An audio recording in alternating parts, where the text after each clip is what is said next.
إن الحمد لله نحمده ونستعينه ونستغفره ونعوذ بالله من شرور أنفسنا ومن سيئات أعمالنا من يهد الله فلا مضل له ومن يضلل فلا هادي له أشهد أن لا إله إلا الله وحده لا شريك له وأشهد أن محمد عبده ورسوله لا نبي بعد. Alhamdulillah, segala puja dan puji syukur kita panjatkan hanya kepada Allah Subhanahu wa taala Rabbul Alamin. Serta salawat dan salam selalu kita curahkan kepada Nabi kita Muhammadin sallallahu alaihi wa ala alihi wa sahbihi wasallam, kepada keluarganya, kepada para sahabatnya, juga orang-orang yang mengikuti dan mencintainya sampai hari kiamat. Alhamdulillah, para hadirin jamaah yang dimuliakan dan dirahmati oleh Allah Subhanahu wa taala, Allah pertemukan kita kembali pada hari ini masih di dalam majelis yang semoga Allah rahmati, Allah berkahkan kepada kita segala kebaikannya. Tidak lain kita mencari ilmu agama kecuali untuk mendapatkan ridha Allah Subhanahu wa taala. Seorang yang mencari ilmu agama untuk mendapatkan ridha Allah Subhanahu wa taala, maka Allah Subhanahu wa taala akan angkat derajatnya dunia dan akhirat.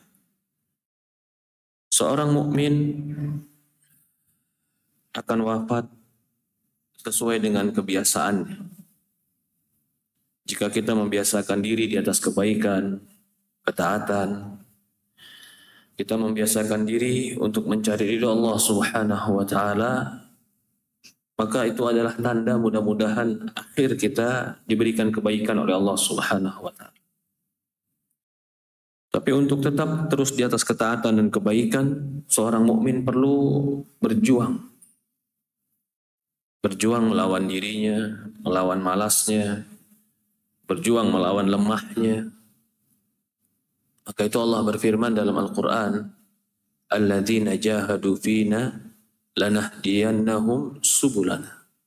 Orang-orang yang berjuang, bersungguh-sungguh dijalankan, lanahdiyannahum subulana, pasti kami akan berikan mereka hidayah dan petunjuk kepada jalan-jalan kami. Allah katakan dalam ayat ini, alladzina jahadu, orang-orang yang bermujahadah. Mujahadah ini artinya, asal kalimatnya adalah jihad. Berjihad melawan apa dia? Dia berjihad melawan malasnya. Berjihad melawan keinginan-keinginan yang salah. Berjihad melawan nafsu. Melawan diri. Orang tidak akan bisa berjihad mengangkat pedang sebelum dia berjihad melawan dirinya. Orang tidak akan bisa berjihad dengan harta sebelum dia berjihad melawan kebakhilan hatinya. Orang tidak akan bisa berjihad untuk sholat malam kecuali dia melawan kemalasan. Orang tidak akan bisa menjadi seorang ahlul ilmi yang menyebarkan ilmu kecuali dia berjihad melawan kebodohannya. Maka pertama kali yang harus mujahadah, kesungguh-sungguhan, adalah diri kita.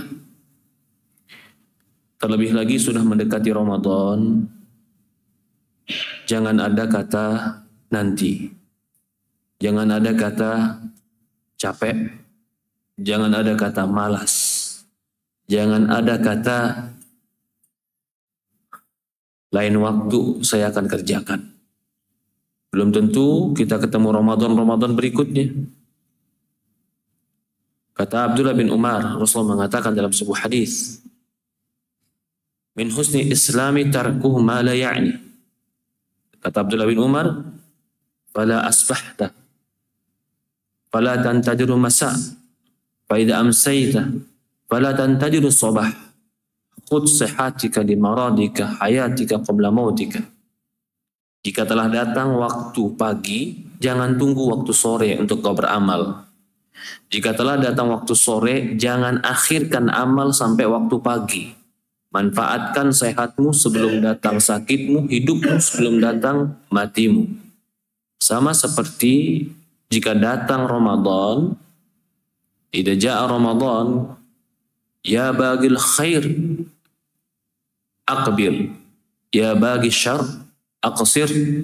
Atau Rasulullah SAW, jika telah datang Ramadan, wahai orang-orang yang mencari kebaikan, sambut Ramadan dengan kebaikan. Wahai orang-orang yang membuat kejelekan, berhentilah di Ramadan dari kejelekan.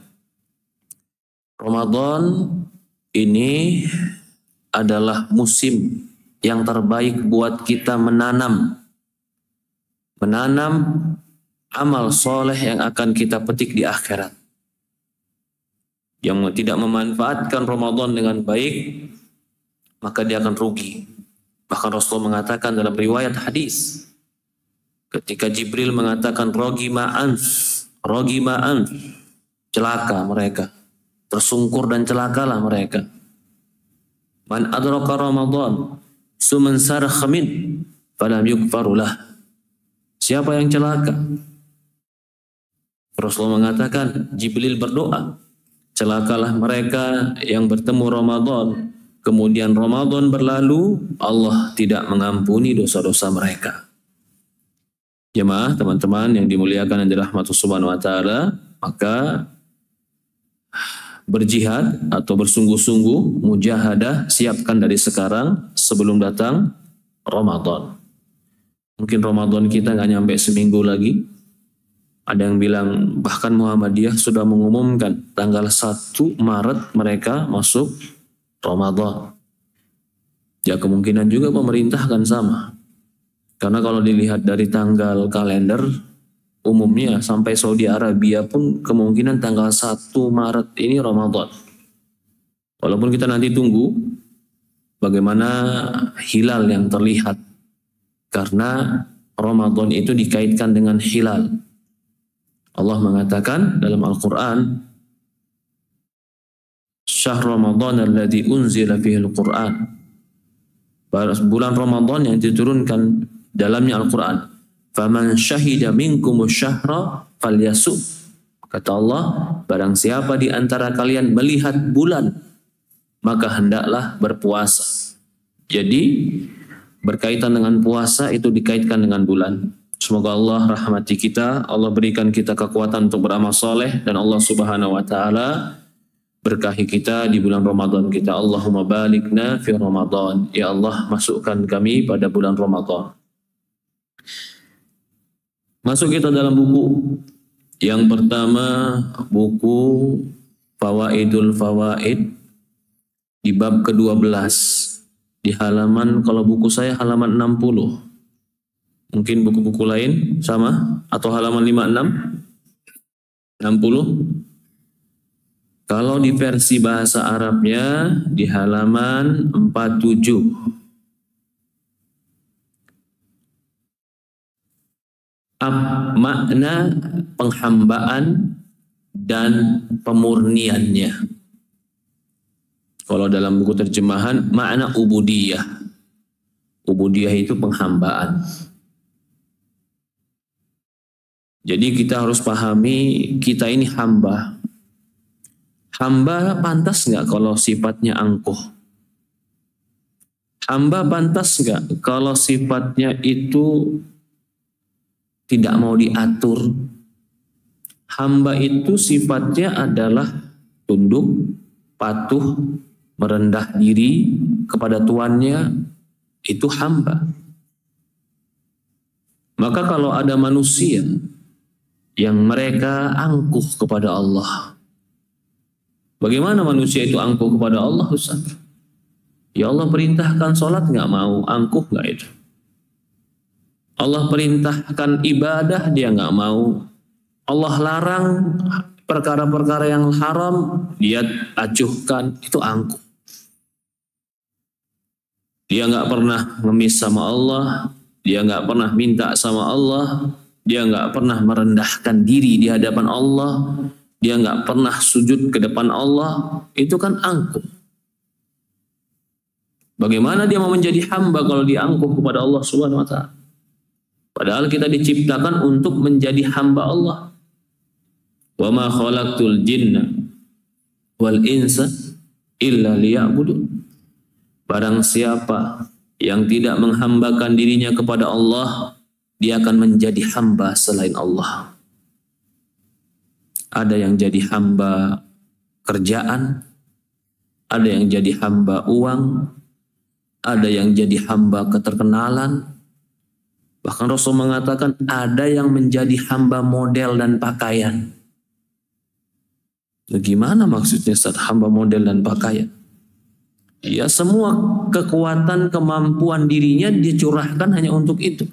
Bahkan dia siap merendahkan dirinya hanya untuk mendapatkan apa yang sedang dia inginkan.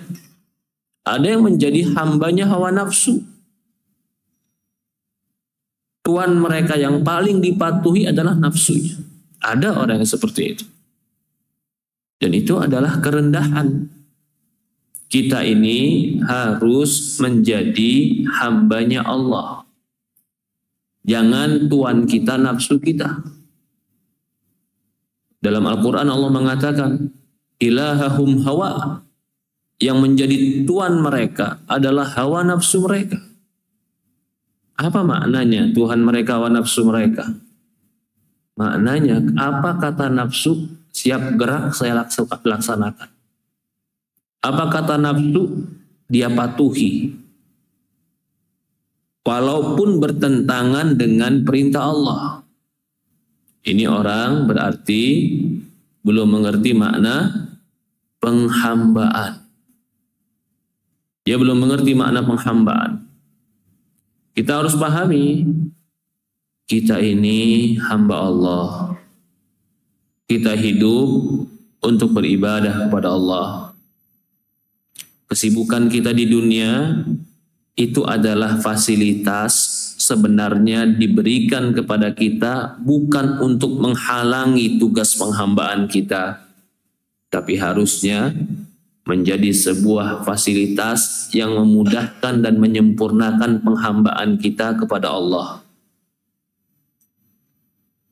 Karena semua orang punya hak untuk beribadah kepada Allah. Semua orang punya kesempatan untuk ibadah kepada Allah. Semua orang punya kemampuan diri masing-masing untuk ibadah kepada Allah. Berkata Imam Ibnu Qayyim, ini masih menjelaskan hadis. Sebenarnya bab ini masih menjelaskan hadis tentang doa. Kalau kau berdoa dengan doa tersebut, Allah akan berikan kebaikan, hilangkan kesedihan, dan diberikan kelapangan. Ini masih berkaitan dengan doa tersebut. Apa itu isi doanya? Allahumma inni abduka.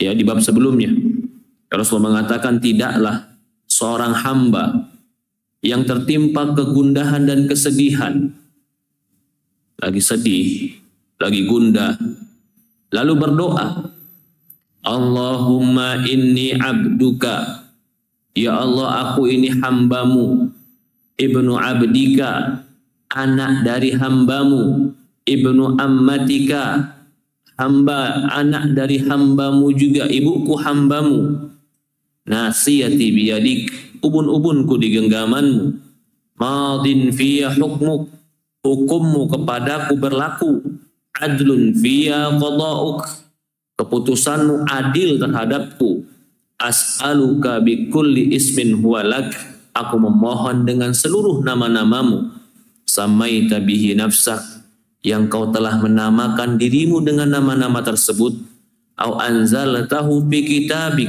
atau nama yang kau turunkan dalam kitabmu, au allamtahu ahadan min khalqik, atau nama yang kau ajarkan kepada salah seorang hambamu, au ta'sarta bi fi ilmi ghaib, atau nama yang kau sembunyikan di sisi ghaib pada dirimu, antaj'al qur'ana rabi'i qalbi, ya Allah jadikan Al-Quran bersemi di dadaku, wa nuri sadri, jadikan Quran cahaya di dadaku, wa jala' husni, jadikanlah Quran menghilangkan kesedihanku, wa zihabul hammi wal ghammi, jadikanlah Quran penghapus kegundahan dan kegelisahanku. Kata Rasulullah, tidaklah orang berdoa dengan doa ini kecuali Allah akan gantikan dan hilangkan kegundahan dan kesedihannya dengan kebahagiaan. Ini hadis. Maka para sahabat berkata, ya Rasulullah, apakah kami harus mempelajari doa ini ya Rasulullah? Kata Rasul, tentu seharusnya barang siapa yang mendengarkan hadis ini, belajarlah dia tentang doa ini. Bab sekarang yang ke-12 itu bab yang memaknakan penghambaan, karena di dalam doa tersebut di awal pertama kali kalimatnya adalah ya Allah, aku hambamu, ibuku hambamu, ayahku hambamu. Apa itu makna penghambaan? Kadang-kadang di lisan kita ngaku hamba Allah, tapi makna penghambaan itu apa? Ini yang ingin dibahas oleh Ibnu Qayyim. Sehingga doa kita bukan hanya ucapan yang terlafaz, tapi tidak memaknai dari perbuatan tentang ucapan yang dilafadzkan. Banyak orang bilang lafaz dalam lisannya aku hambamu ya Allah, tapi hatinya penuh dengan keangkuhan, hatinya penuh dengan kesombongan, hatinya merasa tidak butuh Allah. Lisannya mengatakan aku hamba, tapi hatinya tidak menghambakan. Maka antara lisan dan hati tidak bersatu, itu sebab doa tidak dikabul. Sekali lagi, tidak bersatunya hati dan lisan menyebabkan doa tidak dikabul. Doa dikabul itu kan ketika hati dan lisan ini bersatu. Hati menghayati, memahami, memaknai, lisan memohon dan meminta. Kalau keduanya bersatu, maka yang keluar dari lisan tadi akan naik ke langit. Ini yang dibahas sekarang. Katanya doa ini menghilangkan kesedihan Ustaz, menghilangkan kegundahan. Tapi kalau saya doa kok kadang-kadang nggak keluar Ustaz, biasa aja itu. Bisa jadi doa yang kau ucapkan cuman sampai lisan, tapi nggak masuk sampai hati dan pemohonan. Kalau begitu, supaya doa yang kita ucapkan ini bisa menjadi sebuah penghayatan, maknai. Ya Allah, aku hambamu. Apa maksud hambamu? Maka katanya, ya, ini abdika. Sesungguhnya aku adalah hambamu. Iltizamu ubudiyah min dzil wal khudu wal inabah. Keharusan dari penghambaan adalah atau ketuntutan. Dia dikatakan kalau di terjemahan tuntutan.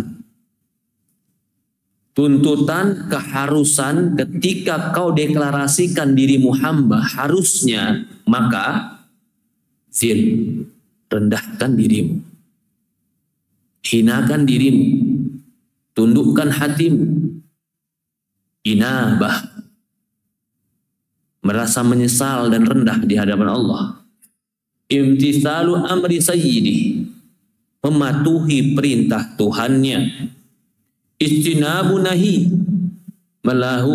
menjauhi larangan tuannya. Dawamul iftiqar ilaih, selalu merasa fakir di hadapan tuannya.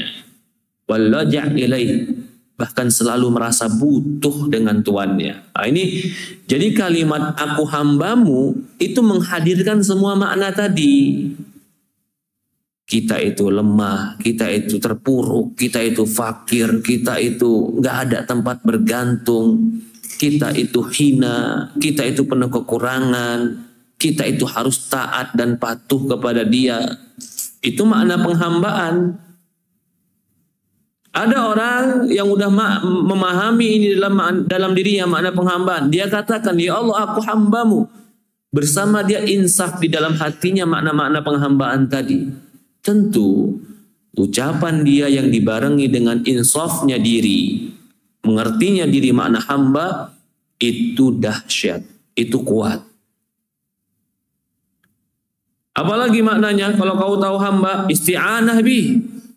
Berarti kau minta tolong kepada dia, tawakal kepada dia, meminta perlindungan hamba itu kepada tuannya. An la yata'allaq qalbu bi ghairih. Hatinya tidak bergantung dan berpaling kepada siapapun. Mahabbatan, khaufan, wa raja'an. Cintanya, harapnya, takutnya, cemasnya hanya diberikan kepada Allah. Itu makna penghambaan. Wa fi aidan, dan di dalamnya juga ada makna di dalam makna penghambaan ini. Inni abidun min jami'il wujuh. Aku ini hambamu dari segala arah. Saghiran wa kabiran, hayyan wa maitan, muti'an asiyan, mu'afa mubtala, birruh wal qalb wal lisan wal jawarih. Aku ini hambamu dari segala arah. Maksudnya apa? Mungkin ada manusia menjadi budak manusia yang lain, mungkin budak kebebasan dalam harta saja, atau budak kebebasan dalam budak perbudakan dalam fisik saja, jasad saja. Tapi hati dia tidak bisa diperbudakkan kepada tuannya. Kalau kita menjadi hamba Allah, itu kan hamba dalam istilah lain budak. Maka dalam bahasa Arab itu abdun. Abdun itu bisa diartikan hamba, bisa diartikan budak. Kita ini budak siapa? Budak dunia, budak harta, atau budaknya Allah? Kalau kita budaknya Allah, berarti tenaga kita, pikiran kita, cinta kita, harapan kita, taat kita, takut kita, Allah yang paling utama. Sebesar apa rasa harap, takut, dan cinta kita kepada Allah, sebesar itulah pengagungan kita kepada Allah. Sebesar itulah pengakuan kita bahwasanya kita ini budaknya Allah. Tapi kalau dalam bahasa yang lebih agama lagi, bukan dikatakan budak, hamba. Hambanya Allah. Dan kita menjadi hamba Allah dari segala sisi. Jasad kita, fisik kita, yang besar, yang kecil, kita hidup jadi hambanya, kita pun mati jadi hambanya. Kita taat tetap hambanya, kita maksiat tetap hambanya, kita sehat tetap hambanya, kita diuji keadaan apapun. Roh, hati, lisan, anggota badan, semuanya kita tidak akan pernah bisa lepas dari Allah. Mungkin manusia bisa menjadi hamba manusia, budak manusia yang lain, tapi dia bisa membebaskan diri dari tuannya. Dia tebus dirinya dari tuannya sehingga dia bebas dari perbudakan. Kita menjadi hambanya Allah tidak akan pernah bisa lepas dari penghambaan ini. Kita mati tetap jadi hamba Allah, kita hidup tetap di bawah pengaturan Allah, kita taat tetap di bawah kekuasaan Allah, kita maksiat tetap di bawah pantauan Allah. Gak bisa keluar dari kekuasaan Allah Subhanahu wa Ta'ala. Di dalamnya juga, di sini dia sebutkan ada sekitar 5 ya. Yang kedua atau yang ketiga, innal mali wa nafsi mulkun lak fa innal abda wa ma yamliku li sayyidihi. Di antara makna hamba, dan ini hukum perbudakan dalam Islam, Pak. Yang namanya budak di dalam perbudakan Islam, budak itu tidak punya harta kecuali harta yang diizinkan oleh tuannya. Kalau si budak tadi bekerja dan dia dapat uang, maka uangnya itu milik tuannya. Kalau si budak tadi dikasih lagi ke tuannya, ini uang buat kamu, itulah baru milik dia. Hukum asalnya, budak itu tidak boleh memiliki harta. Ketika kita deklarasikan, ya Allah, aku ini budak dan hambamu, berarti hartaku juga milikmu. Berarti kekayaanku itu ada di bawah pengaturanmu. Ya Allah, saya budak kepada saya hamba-Mu ketika di masjid aja ya Allah, sampai rumah saya nggak jadi hamba. Subhanallah, nggak bisa. Ya Allah, aku hamba-Mu fisik aja ya Allah, hartanya tetap punya aku. Nggak bisa.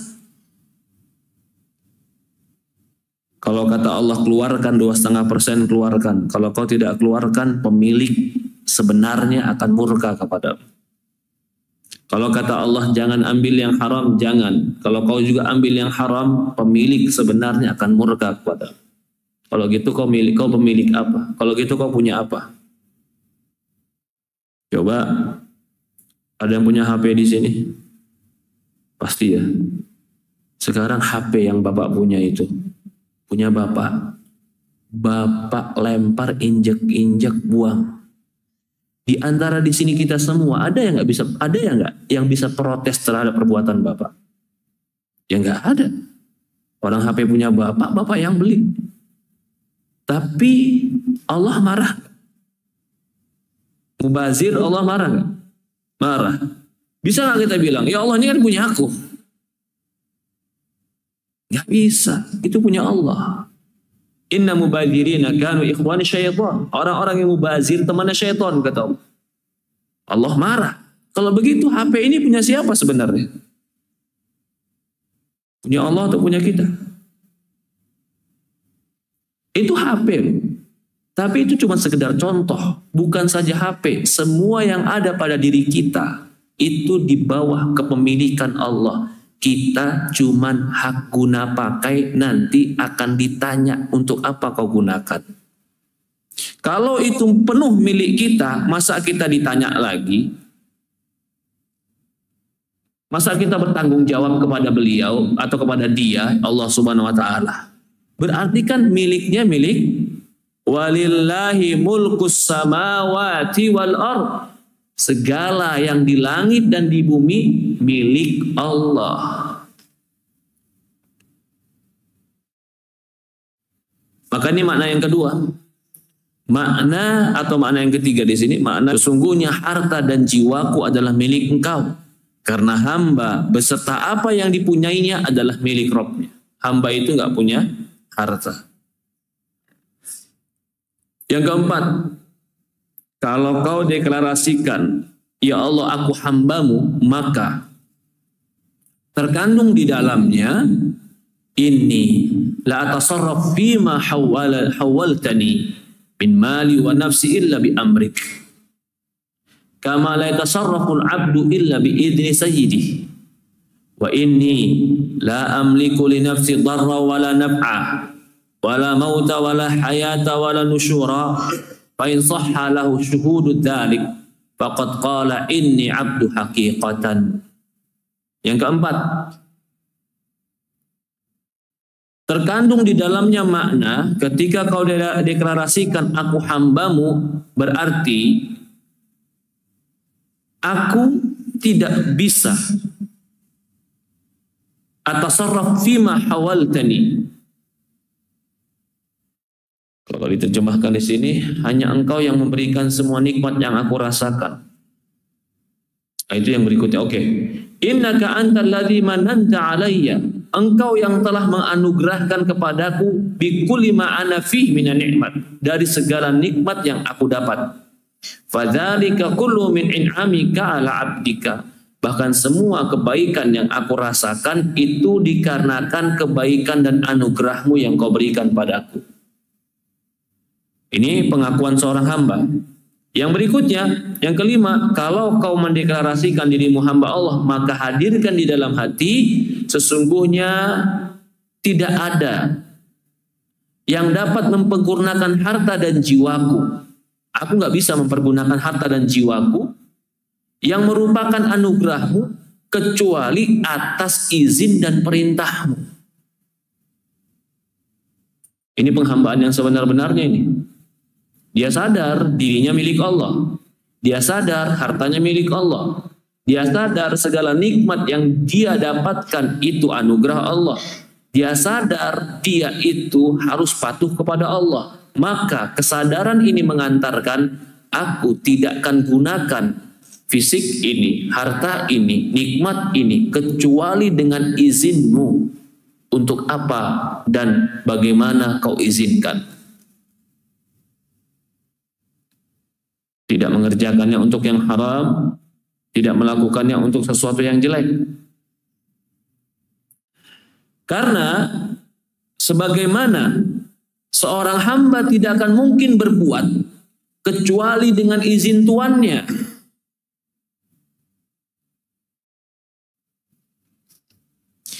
Fa inilah amliku li nafsi dhar. Aku tidak bisa memiliki dalam diriku ini manfaat dan mudarat. Tidak hidup, tidak mati, kecuali semuanya dengan izin Allah.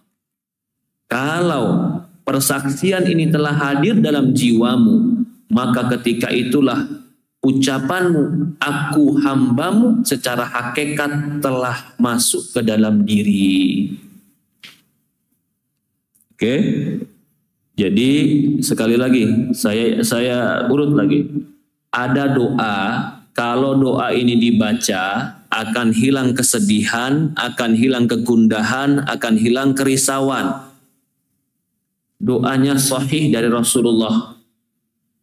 Paragraf pertama dalam doa itu, kita mengaku sebagai hamba. Ya Allah, aku hambamu, ibuku hambamu, bapakku hambamu. Imam Ibnu Qayyim ingin menjelaskan, kalau kau cuma melafazkan dengan lisanmu, tapi tidak kau hadirkan dalam hatimu makna hamba, maka doa tadi mungkin bisa jadi tidak mustajab. Kalau mau doa itu mustajab, betul-betul menghilangkan kesedihan, kegundahan, dan kegelisahan, hadirkan di dalam hatimu makna-makna penghambaan yang sesuai dengan ucapan. Jangan ucapan lisanmu mengaku hamba, tapi hatimu kosong dari penghambaan. Maka pahami makna hamba. Tadi satu, hamba itu harus rendah. Hamba itu harus hina di hadapan tuannya. Hamba itu harus patuh. Hamba itu harus bertawakal. Hamba itu harus bergantung kepada tuannya. Hamba itu sadar bahwasannya hartanya bukan milik dia. Jiwanya bukan milik dia, sehingga dia sadar segala perbuatannya harus izin dengan tuannya. Kalau tuannya izinkan, dia akan kerjakan. Kalau tuannya tidak izinkan, dia tidak kerjakan. Bahkan dia sadar, seorang hamba itu akan sadar segala nikmat yang ada pada dia itu anugerah dari tuannya.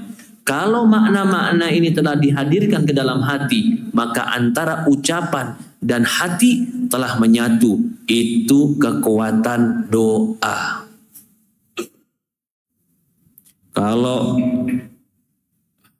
dia ngomong doanya, orang doa Pak, doanya terbaik, dia ambil lafaz-lafaz yang terindah, tapi hatinya kosong dari makna dari doa tadi, maka bisa jadi doanya nggak mustajab. Jadi doa mustajab itu bukan saja lafaznya yang hebat, tapi penghadiran hati untuk menghayati lafadznya. Ada orang yang pertama, contoh ini, saya kembali kepada doa ini bisa menghilangkan kegundahan dan kesedihan. Tapi kalau kau ucapkan dan pahami di dalam hati maknanya. Karena kekuatan hati yang sesuai dengan ucapan lisan memperkuat daripada doa tadi. Contoh, ada orang berdoa, lafadznya ya Allah ampuni aku, tapi hati dia kosong dari penyesalan. Di samping dia, ada orang yang berdoa dengan lafadz yang sama, ya Allah ampuni aku, tapi hati dia penuh dengan penyesalan sampai menetes air matanya. Lafadznya sama, Allahumma firli, ya Allah ampuni aku. Cuman pertanyaannya, apakah dampaknya sama? Beda. Jadi kalau tadi orang tanya, Ustadz katanya doa ini menghilangkan kesedihan, kegundahan, kata Rasulullah SAW menghilangkan ketidaknyamanan di hati. Kalau saya baca kok nggak ada dampaknya Ustadz. Saya lebih percaya dengan ucapan Rasulullah daripada ucapan Anda. Ya benar Ustaz, kok nggak ada dampaknya? mungkin tidak hadir makna di dalam hati. Al-Fatihah itu hebat nggak sih Pak? Hebat Al-Fatihah itu. Bahkan ada sahabat cuman ngebacain Al-Fatihah, itu orang yang terkena penyakit disengat, digigit ular, sembuh seketika. Kita hafal nggak Al-Fatihah? Bisa baca Al-Fatihah? Coba ketemu orang gigit ular, bacain Al-Fatihah, samakah dampaknya? Kadang-kadang beda Ustaz. Kenapa kok beda? Lafadznya sama, Tuhan kita sama, cara minta kita sama. Ternyata menghadirkan di dalam hati apa yang kita ucapkan, dampaknya besar. Sholat kita berapa rakaat subuh Pak? 2 rakaat. Abu Bakar sholat berapa rakaat subuh? 2 rakaat. Sama kan? Masya Allah. Tapi kenapa dampaknya berbeda?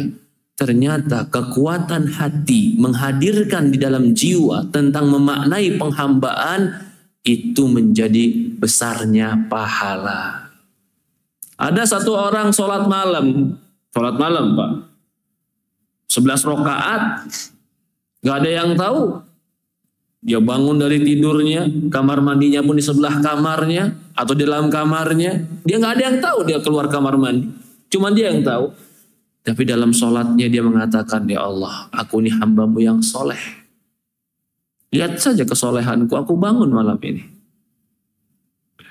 Dia merasa bahwasannya dia telah menanam kebaikan untuk Allah. Seolah-olah ketika dia udah sholat malam, dia telah menanam hutang budi kepada Allah. Allah punya budi baik sama saya. Atau saya telah menanam hutang budi baik kepada Allah. Ujub. Ada orang yang kedua bangun malam, tapi berserta dengan kesedihan, beserta dengan penyesalan, beserta dengan kerendahan diri, mengaku dirinya hina. Sholat malam juga 11 rakaat juga di waktu yang sama.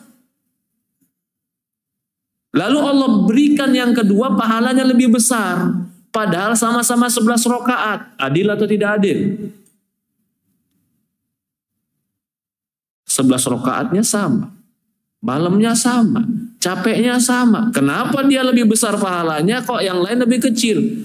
Hadirkan makna penghambaan di dalam hati.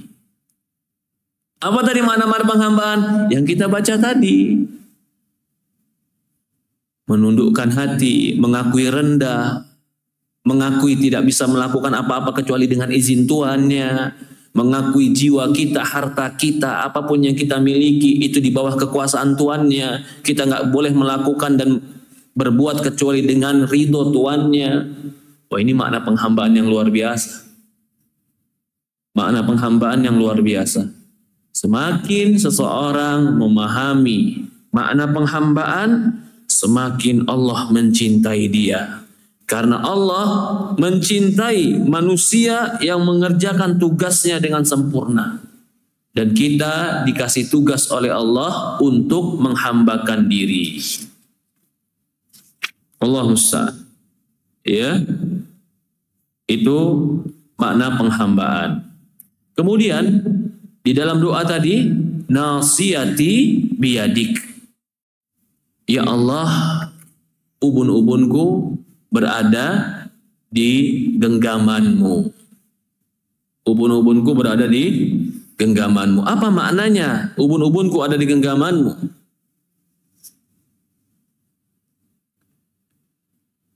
Rasulullah mengucapkan nasiyati biyadik, artinya ubun-ubunku di tanganmu dan genggamanmu. Maksudnya engkaulah yang mengendalikan diriku sebagaimana yang engkau kehendaki.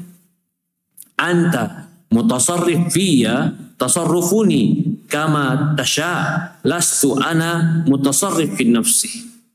Engkau yang mengendalikan, mengatur diriku. Tasarrufuni kaifa tasha, engkau mengatur diriku sesukamu. Anta lastu ana mutasarrif, bukan aku yang bebas untuk mengatur diriku sendiri. Jadi yang mengaku bebas, terserah saya bebas mau berbuat apapun. Saya nggak mau diatur sama siapapun. Saya merdeka Ustaz. Silahkan kalau kau merdeka dari makhluk, tapi kau tidak bisa merdeka dari Tuhan. Bisa nggak kita berbuat sesuka kita, Pak? Nggak bisa. Berarti kita ini, perbuatan kita, tingkah laku kita, ada yang ngatur. Siapa itu? Tuhan kita. Manusia yang mau hidup bebas, merdeka, tanpa mau ada aturan, dia akan hancur.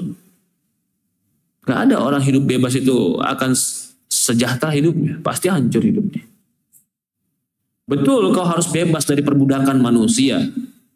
Bahkan Islam tidak mengajarkan perbudakan manusia dengan kebendaan. Ada orang yang membudakkan dirinya dengan benda.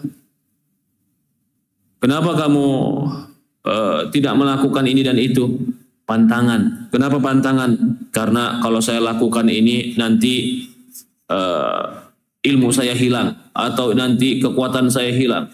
Berarti kan dia memperbudak dirinya dengan sesuatu yang tidak pasti. Kita, tasarruf kita, yaitu tasarruf itu artinya tingkah laku dan perbuatan kita, itu semua harus di bawah kehendak Allah. Kaifa yakunu lahu fi nafsi tasarruf man nafsahu bi yadi rabbi sayyidi nasiyatu bi yadi qalbu baina isba'ain min isba'aihi. Bagaimana mungkin seorang hamba itu bisa mengatur dirinya sendiri?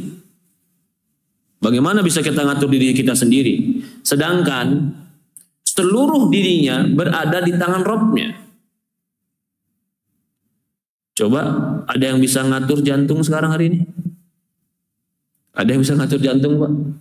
Hah?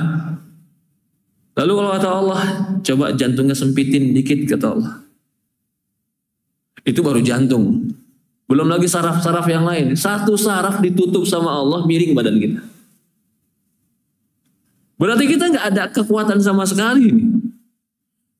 Berapa ribu saraf dalam tubuh kita? Semakin banyak saraf itu, semakin menunjukkan kita lemah. Kenapa? Semakin saraf tadi ditutup, semakin kita nggak bisa berbuat apa-apa. Lah di dalam tubuh kita ini berapa kelemahan kita? Sangat banyak. Hidung ditutup, mati. Jantung ditutup, mati. Saraf ditutup, rusak, sakit. Perut ditutup, masya. Satu saja, maaf. Lubang buang air besar ditutup sama Allah. Selesai nggak kita? Kalau gitu kita ini bisa apa sebenarnya? Kita nggak punya apa-apa kalau begitu. Nasiyati biyadik. Ini maksudnya. Ubun-ubunku ada di genggamanmu. Merasa lemah pasrah di hadapan Allah. Jadi lafaz doa Rasulullah itu pendek, tapi maknanya dalam. Kalau kita doa kadang-kadang panjang tapi berulang mintanya dikit. Nah, itu kita. Maka kenapa disunahkan kita itu berdoa dengan doa dari Quran atau doa dari Rasulullah? Karena Rasulullah dan Quran, terutama Al-Quran, lafadznya itu singkat tapi maknanya dalam. Rabbana atina fid dunya hasanah wa fil akhirati hasanah wa qina azabannar. Pendek. Ya Allah, berikan aku di dunia kebaikan. Masuk itu harta, masuk itu anak, masuk itu istri, masuk kesehatan, masuk bisnis, dunia semua masuk. Wa fil akhirati hasanah, di akhirat kebaikan, siksa kubur, nikmat kubur, neraka, surga, di padang mahsyar, di siratal mustaqim, masuk. Wa qina adzabannar. 3 kata tapi dunia dan akhirat masuk semuanya. Sama seperti doa Rasulullah ini. Doanya pendek tapi menunjukkan puncak penghinaan diri kita di hadapan Allah dan menunjukkan pemulihan kepada Allah Subhanahu wa taala. Ya. Tapi insya Allah kita akan lanjutkan yang kedua ini, nasihati biadik, di pertemuan yang akan datang. Semua berada di dalam kuasanya. Semua berada di dalam kekuasaan Allah. Tadi kita ambil makna penghambaan. Allahu a'lam. Kita lanjut pembahasan kita dalam kitab Lum'atul I'tiqad.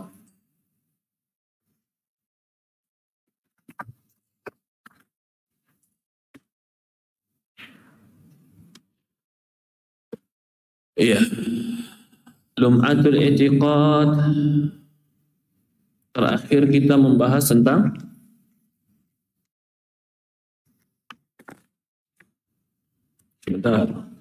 qada dan qadar, betul? Selesai kita dari qada dan qadar. Apa bedanya qada sama qadar?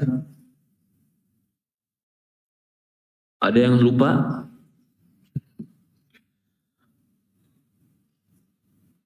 Qada dan qadar. Ada yang mengartikan qadar itu dikadarkan. Artinya ditentukan. Qada itu keputusannya.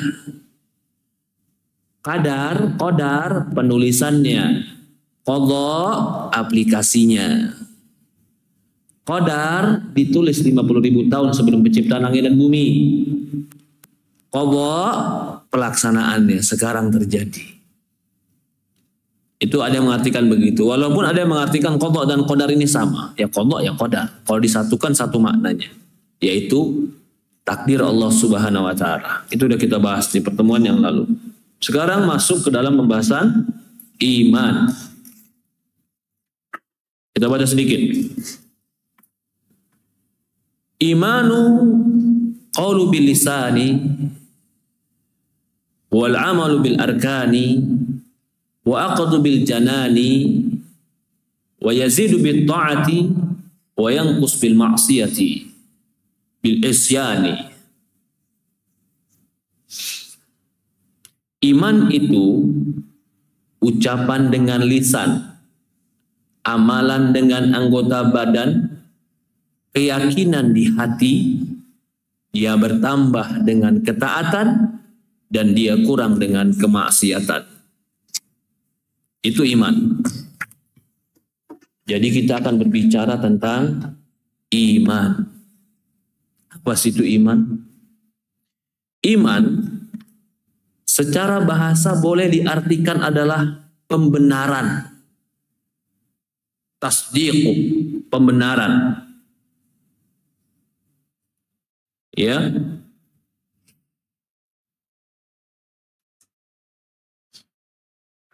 Pembenaran itu secara bahasa artinya iman. Secara istilah tadi yang dijabarkan oleh penulis, ucapan dengan lisan, amalan dengan anggota badan, yakinkan dengan hati, bertambah dengan ketaatan, dan kurang dengan kemaksiatan.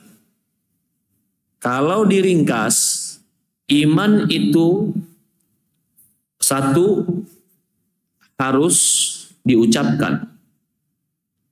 Dua, harus diamalkan.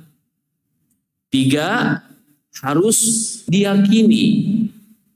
Empat, bisa bertambah dengan ketaatan, bisa kurang dengan kemaksiatan. Empat unsur ini harus ada dalam iman.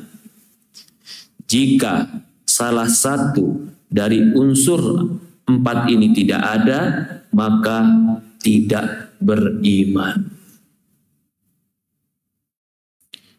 Kita bawakan dalil dulu. Wa ma umiru illa liya'budullaha mukhlishina lahud-din hunafa wa yuqimus salata wa yu'tuz zakata wa dzalika dinul qayyimah. Surat Al-Bayyinah ayat 5, Allah berfirman, tidaklah mereka diperintahkan kecuali untuk menghambakan diri kepada Allah dan memurnikan kepada Allah agama yang lurus, menegakkan sholat, menunaikan zakat, dan itulah agama yang qayyimah, agama yang lurus. Di dalam ayat ini Allah menjadikan penghambaan kepada Allah pertama, unsurnya mukhlisina, ikhlas. Ikhlas letaknya di mana? Di hati. Mendirikan sholat. Mendirikan sholat di mana? Anggota badan. Maka di dalam ayat ini seolah-olah Allah ingin menegaskan beribadah kepada Allah itu murni di dalam hati dan menegakkannya dengan sholat, menunaikannya dengan zakat. Hatinya ikhlas, anggota badannya melakukan sholat. Wa ja'ala ibadah. Kalau begitu,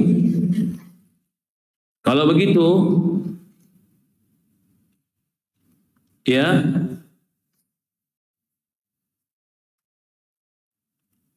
ada kelompok yang mereka salah memahami tentang iman. Kelompok pertama, kelompok yang mengatakan bahwasannya ini namanya kelompok Jahmiyah. Kau ucapkan kau beriman, maka kau telah menjadi iman yang sempurna. Yang penting ucapkan kau beriman. Jadi nggak perlu keyakinan di hati, nggak perlu kau amalkan, nggak ada naik dan turun. Pokoknya ketika kau ucapkan aku beriman kepada Allah, maka imanmu sempurna sama seperti imannya Abu Bakar. Ini kelompok pertama, namanya kelompok Jahmiyah. Kelompok ini mengharuskan dari pendapat dia, kalau cuman beriman itu dengan lafaz mengakui tentang Allah ada, maka keharusannya apa? Satu, orang munafik beriman. Karena orang munafik di lisannya mengucapkan beriman enggak? Beriman. Bahkan dalam surat Munafikin itu Allah mengatakan idza ja'akal munafiquna qalu nashhadu innaka rasulullah. Orang munafik datang, mereka bersaksi dengan lisannya engkau Rasulullah. Apa kata Allah? Wallahu yashhadu innal munafiqina lakadzibun. Allah bersaksi orang munafik itu dusta. Dusta kenapa? Hati dan ucapannya beda. Berarti kelompok Jahmiyah ini kelompok yang mengatakan kalau orang sudah mengucapkan iman, di mulut dia saya Islam, tapi dia meragukan Quran, mencela Allah, mencela Rasul, mencela Quran, memojokkan Islam, nggak apa-apa, itu tetap orang beriman. Bahkan lebih tinggi lagi, keharusan pendapat mereka, ini kita bantah. Kalau iman itu cuma ucapan di lisan, tanpa pengakuan di hati dan anggota badan, bukankah iblis dengan lisannya mengakui tentang Tuhan? Sampai iblis mengatakan tentang Allah, apa kata iblis? Khalaqtani min nari wa khalaqtahu min tin. Ya Allah, kau ciptakan aku dari api dan kau ciptakan manusia dari tanah. Dari lisannya dia mendeklarasikan nggak dia beriman kepada Allah? Iya. Apakah iblis beriman kalau begitu? Tidak. Tapi kalau kita pakai pendapat Jahmiyah ini, maka seolah-olah nggak ada orang kafir. Orang munafik beriman, orang zindik beriman, bahkan bisa jadi orang-orang iblis pun beriman. Kelompok yang kedua, kelompok yang dikatakan Murji'ah. Apa ini Murji'ah?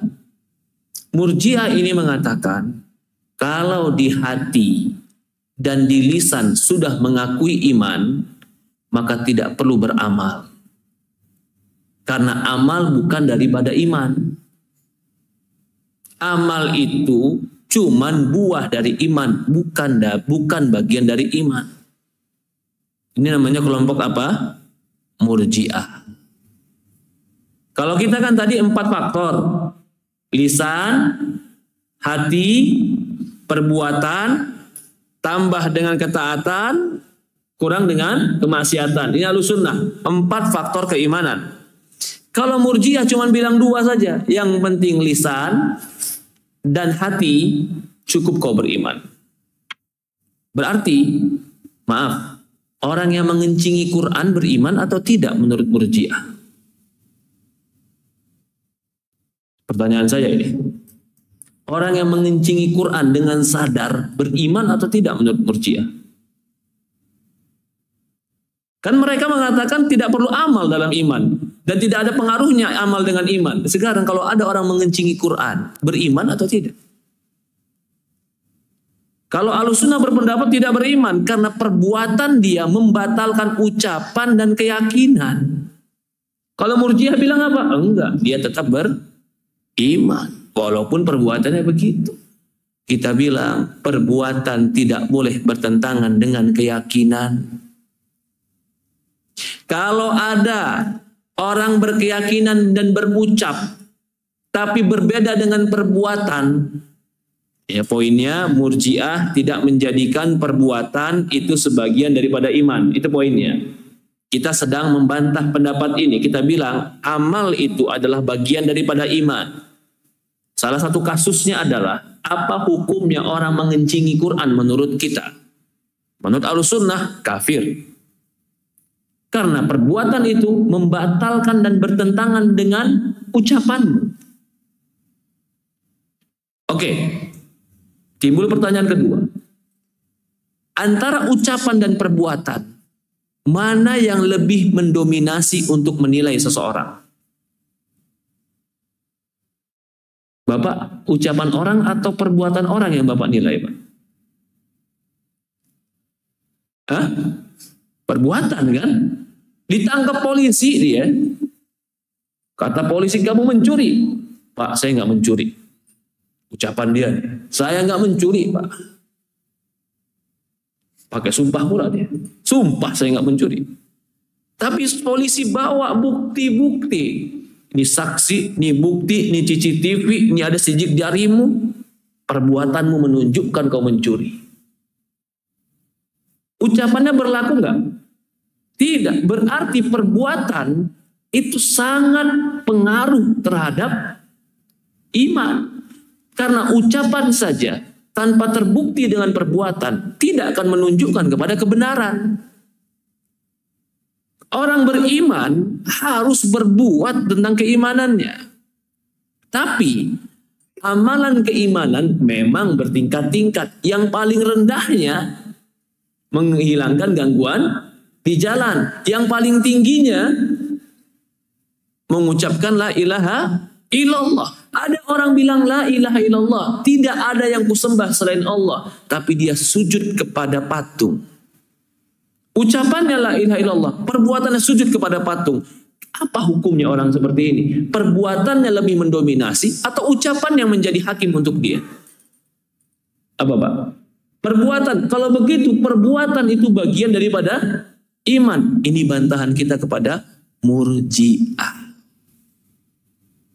Karena Murji'ah, konsekuensi dari Murji'ah mirip dari Jahmiyah. Jahmiyah tadi, kalau kau ucapkan dengan lisan, sudah kau bebas. Murji'ah nambah dikit. Lisan tetap harus pakai keyakinan, mengeluarkan orang munafik. Tapi tidak mengeluarkan orang-orang zindik. Yang mengencingi Quran, yang merobek Quran, yang berbuat perbuatan-perbuatan yang hina. Kelompok ketiga, ini masih kelompok yang salah nih. Dia bilang betul, iman itu ucapkan dengan lisan. Iman itu yakini dengan hati. Iman itu berpengaruh dengan, atau iman itu harus kau perbuat. Berarti sepakat ya nih dengan kita. 3 poin sepakat ya dengan kita kan? Cuman 1 yang gak sepakat. Kata dia, iman itu satu bagian. Gak ada naik, gak ada turun. Kalau imanmu kotor, keluar dari Islam. Imanmu baik, sempurna dari Islam. Ini nama kelompoknya Khawarij. Apa konsekuensi dari mereka, Pak? Pelaku dosa besar tidak beriman. Tanda kutip, kafir. Kenapa? Lah karena perbuatan kan konsekuensi, perbuatan kan bagian daripada iman kan? Iya. Sekarang perbuatan dia minum khamar, berarti dia nggak beriman. Kafir minum khamar. Kafir orang zina. Kita bilang, memang benar Amal itu bagian daripada iman. Tapi iman ini bertingkat-tingkat sebagaimana amal bertingkat-tingkat. Apakah sama perbuatan mengencingi Quran dengan perbuatan minum khamr? Beda. Ada orang minum khamr tapi di hatinya penuh penyesalan kepada Allah. Ada orang berzina tapi hatinya penuh penyesalan kepada Allah. Perbuatan dosa besar itu mengurangi keimanan selama prinsip iman masih ada dalam hati dia. Kalau Khawarij enggak, Pak. Maka jangan heran kalau Khawarij semua orang kafir kecuali dirinya sendiri. Kecuali dirinya sendiri. Kita bilang apa? Kalau melakukan dosa besar, iman yazid wa yanqus. Iman bisa tambah, bisa kurang. Dia beriman dengan lisannya, dia beriman dengan hatinya, dia beriman dengan perbuatannya, tapi perbuatannya kadang-kadang ada maksiatnya, kurang imannya.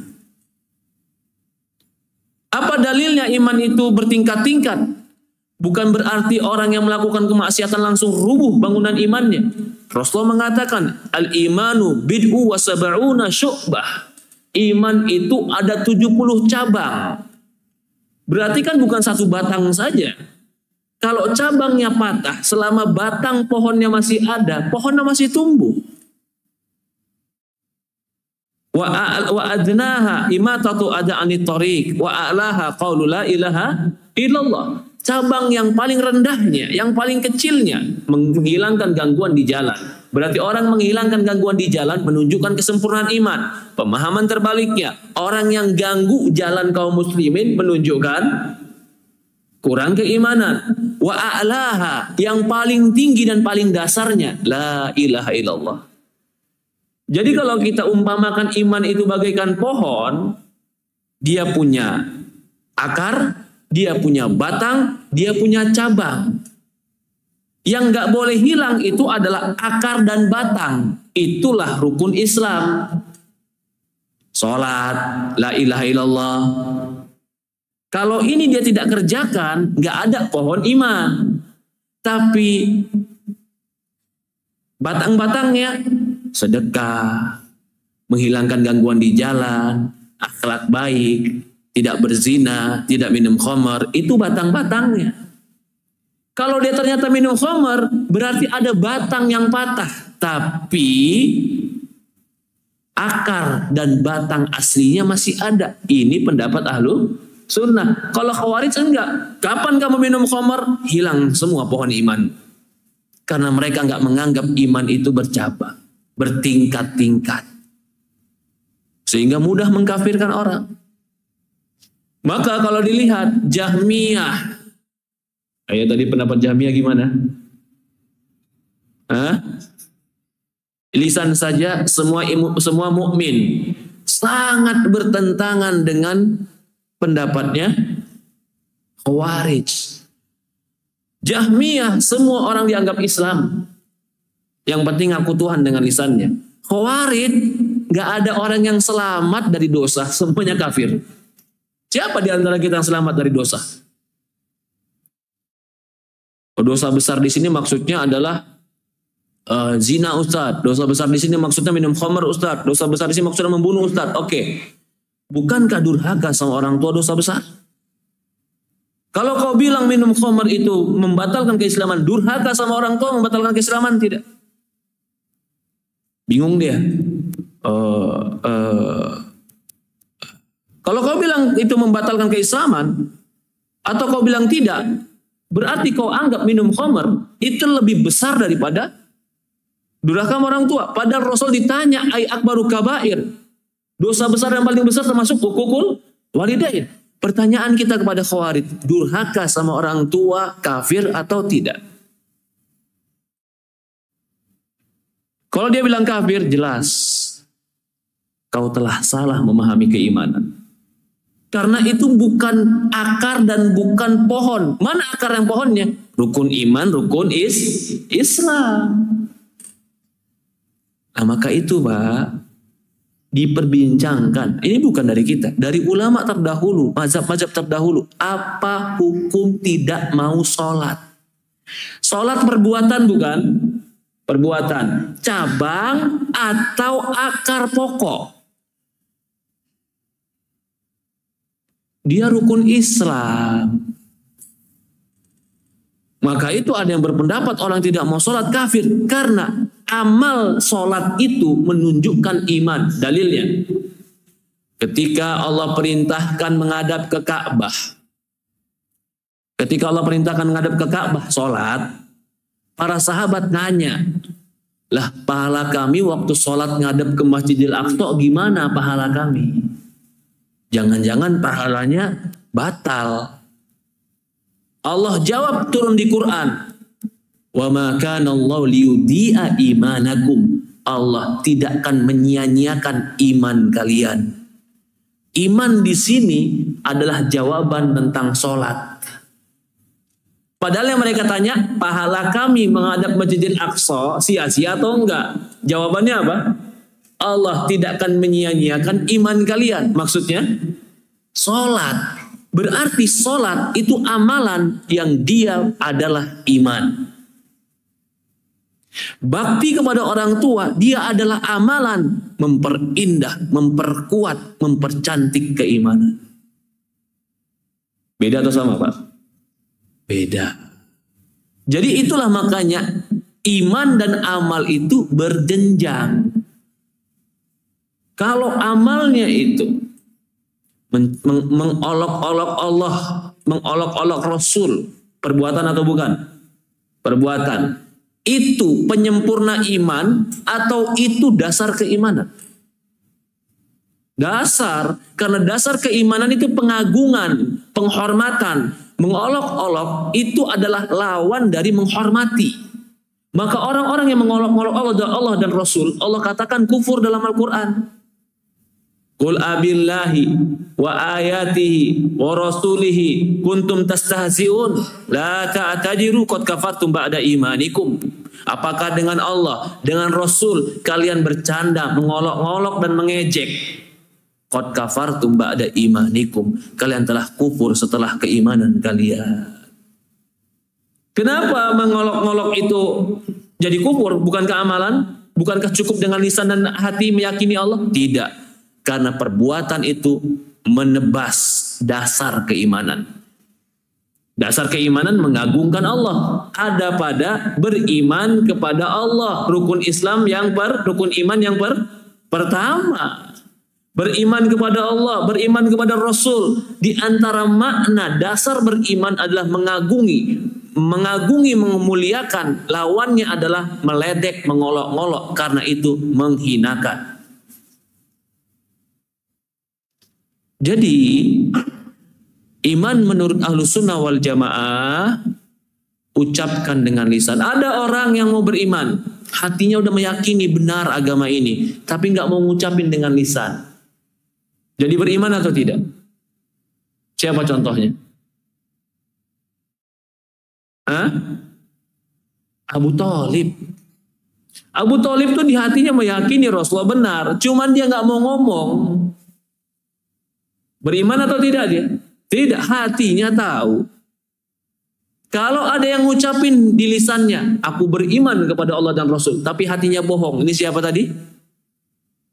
Munafikun. Orang munafik datang, deklarasikan keimanan di hadapan Rasulullah. Asyhadu inna Rasulullah. Allah katakan apa? Wallahu yashhadu innal munafiqina lakadzibun. Allah yang jadi saksi orang munafik itu pendusta. Lisan saja tanpa hati nggak boleh. Hati saja tanpa lisan nggak boleh. Lisan dan hati tanpa amal nggak boleh. Tapi amal bertingkat-tingkat. Bisa bertambah dengan ketaatan, bisa kurang dengan kemaksiatan. Poin yang keempat ini membantah Khawarij yang bergampang-gampangan memasukkan orang ke dalam kekufuran. Kita lanjut sedikit di sini. Maka kata Syekh, ya, wa qala Rasulullah SAW al-imanu bid'u wa sab'una syu'bah. Iman itu ada 70 cabang. Yang paling tingginya mengucapkan la ilaha illallah dan paling rendahnya adalah menghilangkan gangguan di jalanan. Oke. Maka di sini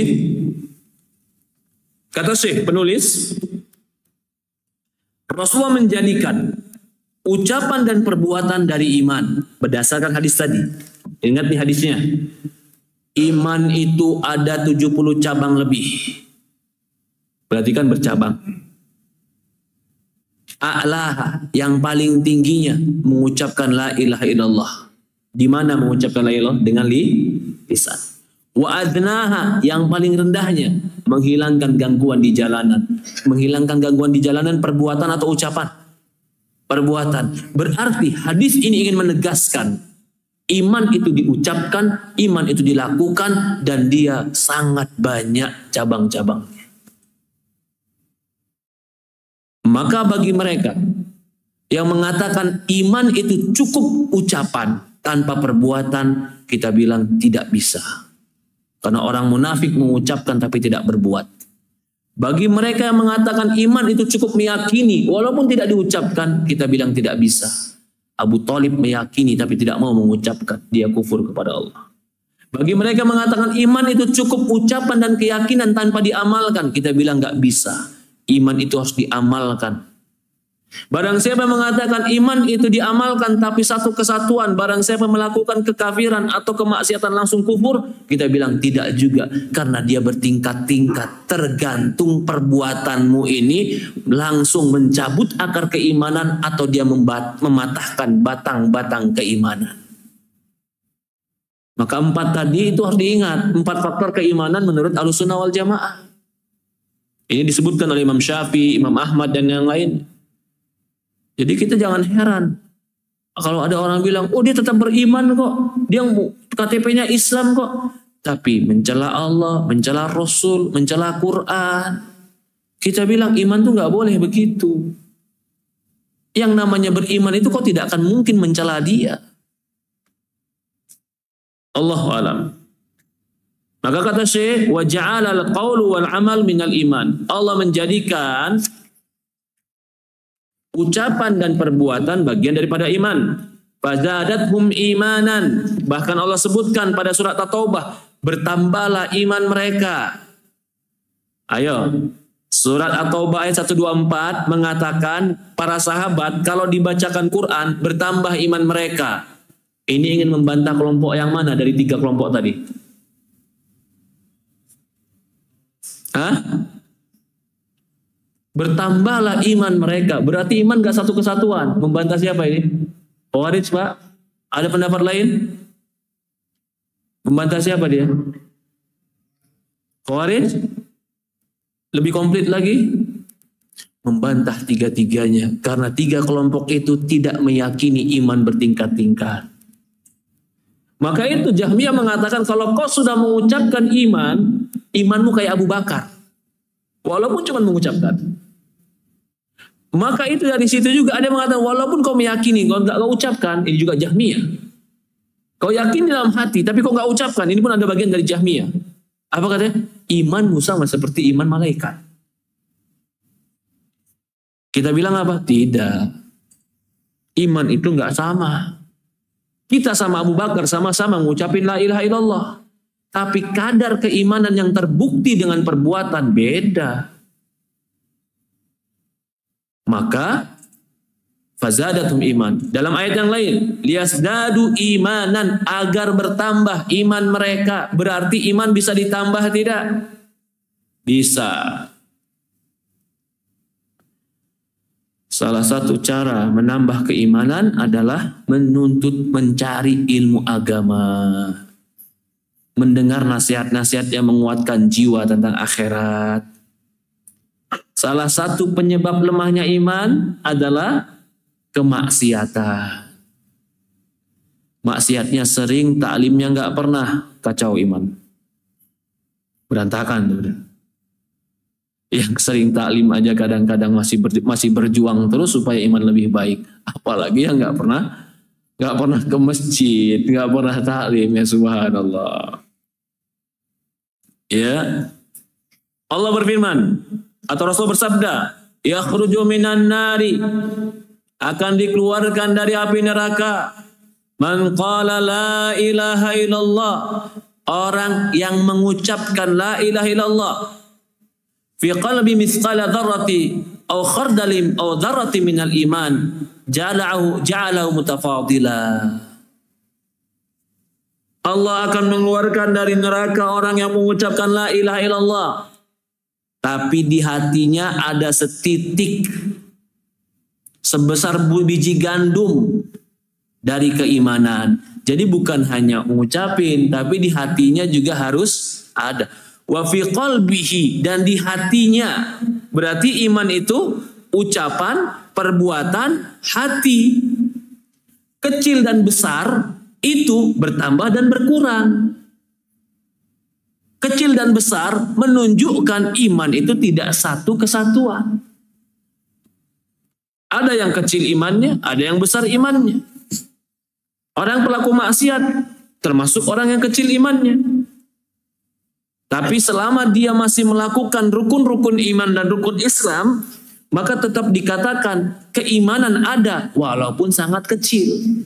Tidak hilang keimanan pada diri dia. Kapan keimanan hilang? Ketika dia tidak mengamalkan rukun-rukun Islam.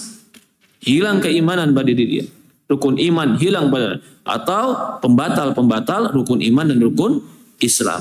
Inilah keimanan di sisi Ahlussunnah wal Jamaah.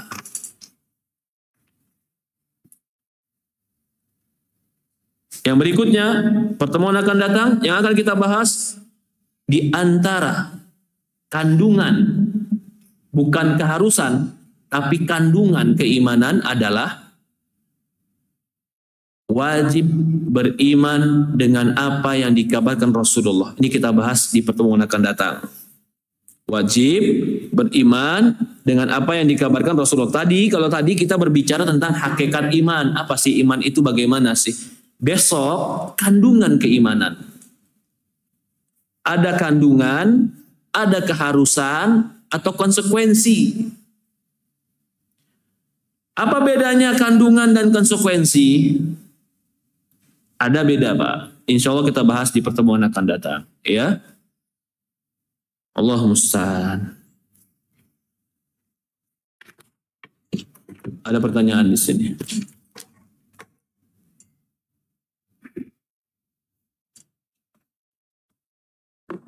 Assalamualaikum. Izin bertanya Ustadz, qadarullah di rumah saya tidak bisa terdengar suara azan dan masjid sekitar rumah, kecuali bila sedang ada di kamar mandi. Itu pun samar-samar, kurang jelas. Akhirnya saya pakai aplikasi azan di HP untuk menunjukkan waktu azan. Apakah boleh tetap menjawab azan tersebut lalu bersalawat dan berdoa setelahnya? Apakah bisa mendapatkan keutamaan yang sama? Mohon penjelasan ya Ustaz. Wallah. Jadi dia bertanya, di rumahnya nggak kedengaran azan. Akhirnya pakai aplikasi HP biar kedengaran azan. Tapi ketika HP azan, boleh nggak dia jawab azan dan boleh nggak dia berdoa setelah azan? Karena kan azan itu bukan hanya menunjukkan waktu, tapi di situ adalah ibadah. Yang saya pahami, aplikasi HP itu bukan azan ibadah. Dia cuman pengingat waktu. Azan ini ibadah. Dia butuh niat.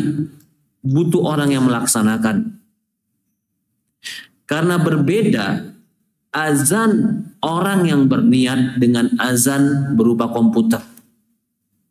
Buktinya, boleh nggak masjid ini nggak usah pakai muazin, langsung saja di speakernya di setting kapan azan langsung pakai suara keluar. Boleh tidak Pak? Tidak. Kenapa nggak boleh? Kan juga suaranya keluar, waktunya tepat, orang juga dengar. Kenapa nggak boleh? Hah? Karena nggak ada makna ibadah dan niat tadi. Ya, jadi kalau gitu gimana Ustadz? Saya juga pengen dapat keutamaan azan dan qomat dong Ustadz. Ya sudah, Kapan kau yakini waktu sholat masuk, kau berdoa saja. Bukan karena azannya aplikasi, tapi kau sedang yakin ini sudah masuk waktu sholat. Begitu saja, doa saja langsung. Allahu a'lam.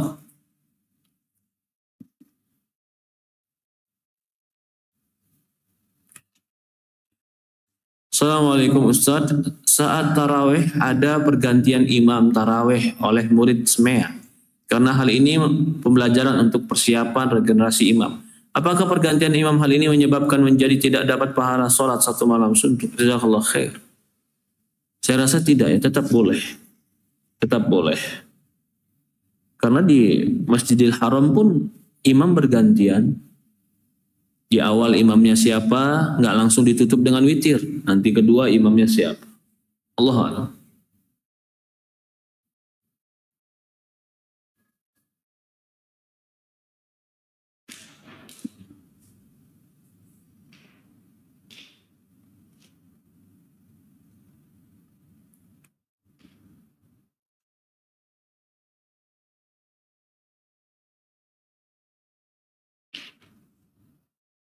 Assalamualaikum Ustaz.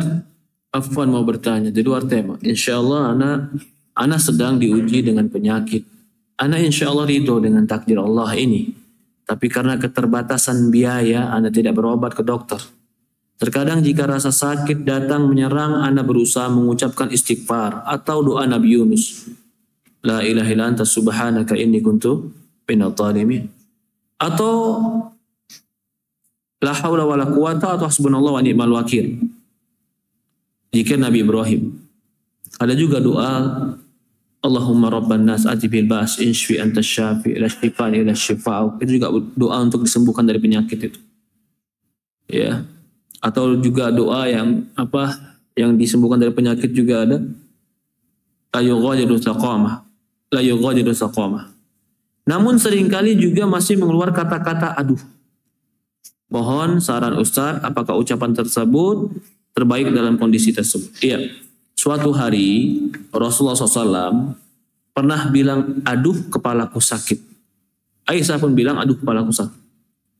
Para ulama menjelaskan, kalimat aduh di sini, ketika Rasul dan Aisyah mengatakan, aduh ra'si, kepalaku sakit, itu bukan dalam rangka tidak terima dengan takdir, tapi sedang mengabarkan saja sakitnya.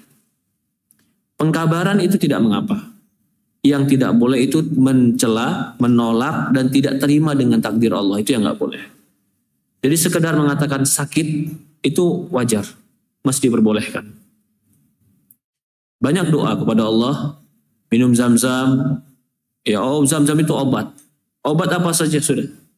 Kalau Allah ingin jadikan dia obat secara cepat, tentu bisa.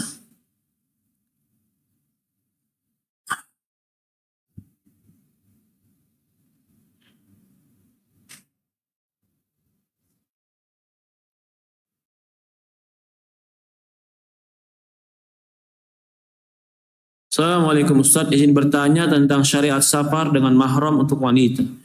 Bila berpergian dengan jarak kurang dari jarak satu safar tapi menginap, apakah harus diantar dengan mahram juga? Tidak. Selama tidak safar walaupun menginap tidak harus diantar oleh mahram. Tapi paling tidak kabarkan kepada wali. Bagaimana bila di jarak safar tapi tidak menginap PP? Apakah boleh pergi tanpa mahram? Tidak, karena tetap dikatakan safar walaupun PP. Jadi dia tetap harus pakai mahram.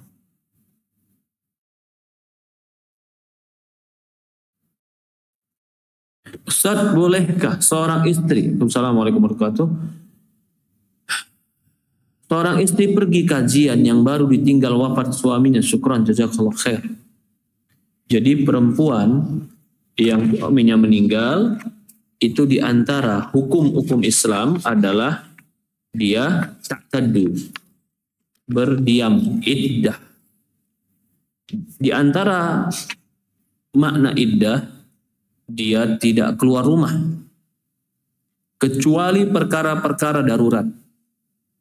Mungkin apa itu darurat? Ya darurat lah, berobat itu darurat. Kalau memang kerja pun seandainya nggak ada yang ngasih dia nafkah, dia harus keluar rumah karena cari uang, ya itu darurat. Sekarang kajian apakah darurat atau tidak? Kalau saya beranggapan tidak. Karena sekarang banyak fasilitas yang bisa kita gunakan untuk bisa di rumah. Jadi Allah alam, kalau saya tetap menganggap dia harus di rumah kalau hanya sekadar kajian. Kalau memang dia butuh kajian, nasihat, ya mungkin dia bisa dengar dari online, atau mungkin dia bisa undang teman-temannya yang menasihati dia di rumah. Ya mungkin juga dia terpuruk dengan kesedihannya, kalau dia nggak kajian mungkin dia malah merasa berat dalam dirinya. Maka solusinya tetap kita katakan adalah melalui online, karena zaman sekarang insya Allah online ada. Seperti itu. Mungkin ini saja. Ada pertanyaan lain?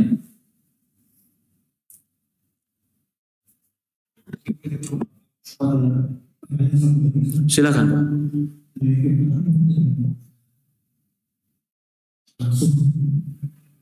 Ada yang bertanya silakan.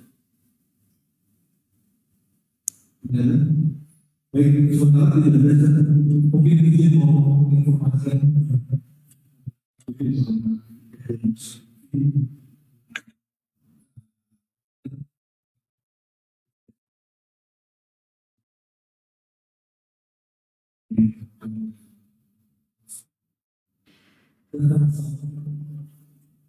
Sudah cukup ya?